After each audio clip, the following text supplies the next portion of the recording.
ప్రస్తుత రోజుల్లో two wheeler తప్పనిసరి అయిపోయింది. వివిధ అవసరాల కోసం టూ వీలర్ను ఉపయోగించే వారి సంఖ్య పెరిగిపోయింది. ఎక్కడికైనా వెళ్ళాలన్నా, పిల్లల్ని స్కూల్ వద్ద దిగబెట్టాలన్నా, ఏమైనా సరుకులు తీసుకురావాలన్నా బైకులు, స్కూటర్లను వినియోగిస్తూ ఉంటారు. అయితే ఆర్థికంగా ఉన్నవాళ్ళు కొత్త వాహనాలను తీసుకుంటారు. మరికొందరు తక్కువ ధరలో దొరికే సెకండ్ హ్యాండ్ వెహికల్స్నే వాడుతూ ఉంటారు. కొన్ని కన్సల్టెన్సీ కంపెనీలు సెకండ్ హ్యాండ్ వెహికల్స్ను విక్రయిస్తూ ఉంటాయి. అయితే ఈ వెహికల్స్కి సంబంధించినటువంటి డాక్యుమెంట్స్ సరిగ్గా ఉన్నాయో లేదో చూసుకోకపోతే చిక్కుల్లో పడే అవకాశం అయితే ఉంటుంది. అప్పుడప్పుడు వాహనాలు ప్రమాదాలకు గురైనప్పుడు కేసులు నమోదవుతూ ఉంటాయి.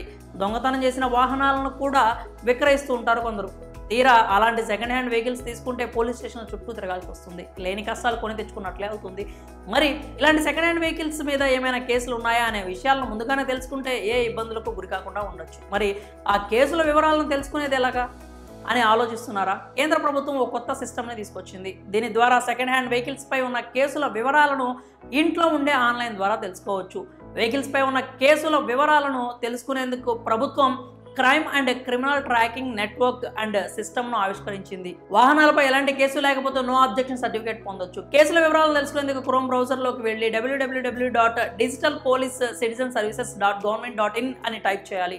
అప్పుడు crime and criminal tracking website ఒకటైతే నెట్వర్క్ ఓపెన్ అవుతుంది. ఆ సిస్టమ్ విండో ఓపెన్ అయిన తర్వాత సిటిజన్ లాగిన్ పేరుతో డిస్ప్లే అయిన బ్లాక్లో మీరు వివరాలు ఎంటర్ చేయాలి. ముందుగా ఫోన్ నెంబర్ ఎంటర్ చేసి సెండ్ ఓటీపీ బటన్ మీద క్లిక్ చేయాలి. ఇప్పుడు మీ మొబైల్కి వచ్చినటువంటి ఓటీపీని అక్కడ మీరు ఎంటర్ చేయాల్సి ఉంటుంది. తర్వాత కస్టమర్ పేరు క్యాప్చా కోడ్ ఇవ్వాలి. తర్వాత లాగిన్ బటన్ ప్రెస్ చేయాలి. తర్వాత మరొక విండో ఓపెన్ అవుతుంది. ఇప్పుడు వెహికల్ ఏ రకానికి చెందిందో సెలెక్ట్ చేసుకోవాలి. Registration number, chassis number, engine number enter చేసి సెర్చ్ బటన్ పై క్లిక్ చేయాలి. ఇప్పుడు వెహికల్ పై కేసులు ఉంటే వాటికి సంబంధించినటువంటి వివరాలు పూర్తిగా డిస్ప్లే అవుతాయి. కేసులు లేకపోతే ఎన్ఓసి వస్తుంది. ఈ సౌకర్యం సెకండ్ హ్యాండ్ వెహికల్ కొనాలనుకునే వారికి ఉపయోగకరంగా ఉండనున్నది.